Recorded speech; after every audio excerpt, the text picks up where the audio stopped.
joining us. Thanks so much for having me. How have you been during this pandemic? Definitely been an interesting time. I feel like we're all kind of adjusting to working from home and adapting to virtual sessions and learning.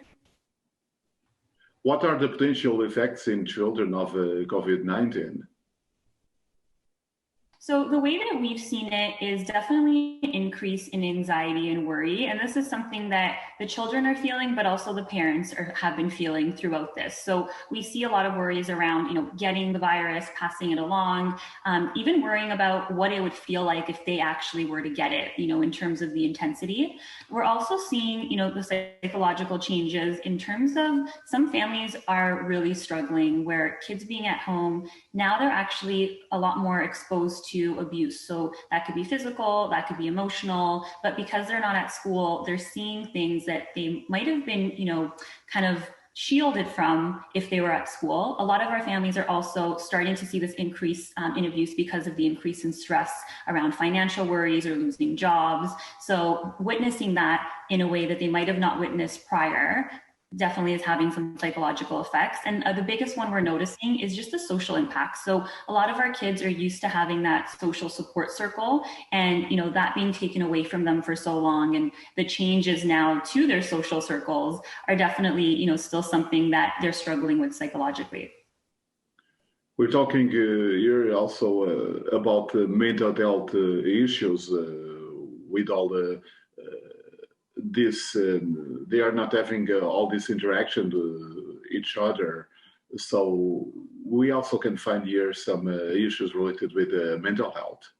Oh, absolutely. And we noticed this, it's interesting though, because for a lot of our kids who potentially had, anxiety going into this, for a lot of them, their anxiety went down when they were in isolation because there was nothing to cause social anxiety. There was no pressure. So for some of our clients that were struggling with mental health, they noticed that there was a little bit of a decrease because they were at home safely. But for a lot of our families, there was an increase because they were starting to feel, more depressed or more anxious with the unknown. It was a massive change in the way that we were living and what we were used to. So definitely, there was kind of an overall effect on mental health for all families, even if they didn't have a mental health issue going into it. We're talking about the potential indirect physical issues in children and young adults.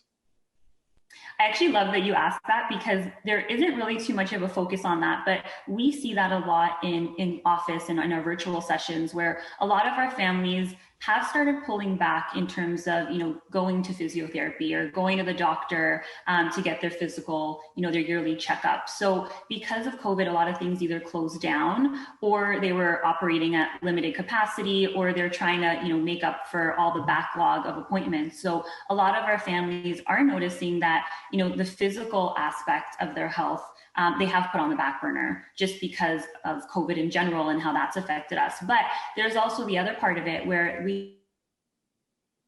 if they feel symptoms or if there's something that they're going through, they're holding back on going into, the emergency room or into the doctor's office because they're scared of potentially exposing themselves. So there's definitely been a lot of indirect, physical issues that families are starting to face because of COVID and the closures and the fears. You're talking about social and also mental health issues in children, but also in young adults. There's also some dangers related to spend too much time at home on social media, for example. Mm-hmm. Yeah, absolutely. Social, that's something that we've kind of seen right from the beginning. I think social was one of the first things that kids really started feeling, missing their play dates, missing their friends, their extracurriculars. That was probably one of the biggest hits. And even now, as we're going back into the office and we've started doing our social skill groups back in office, so we're starting to see kids interact again. And we're seeing some of those social impacts where that isolation kind of kept them away from each other for so long that some of them now are starting to catch up on, how do I socialize, or that confidence to socialize again. The distancing has been a big one too, where typically kids are just together and they're working on cooperation and teamwork and being in each other's personal space. And now with this, distancing, we're constantly telling them or their mind is starting to worry about, am I too close? Should I be here? So it's kind of taking them out of those real world in the moment interactions. Another really big one is the masking. So we teach kids social skills, obviously, but we go into, body language, social cues, and we're trying to teach that. And a lot of them already struggle with reading facial expressions and body language. So you add a mask on that, it makes it so much more difficult, especially for those kids that were already struggling with it from the beginning. So it's definitely been something interesting to observe and watch and figure out how we can kind of adapt. But those social impacts we're seeing now, and the longer that this goes on, the more this is going to impact kids overall socially.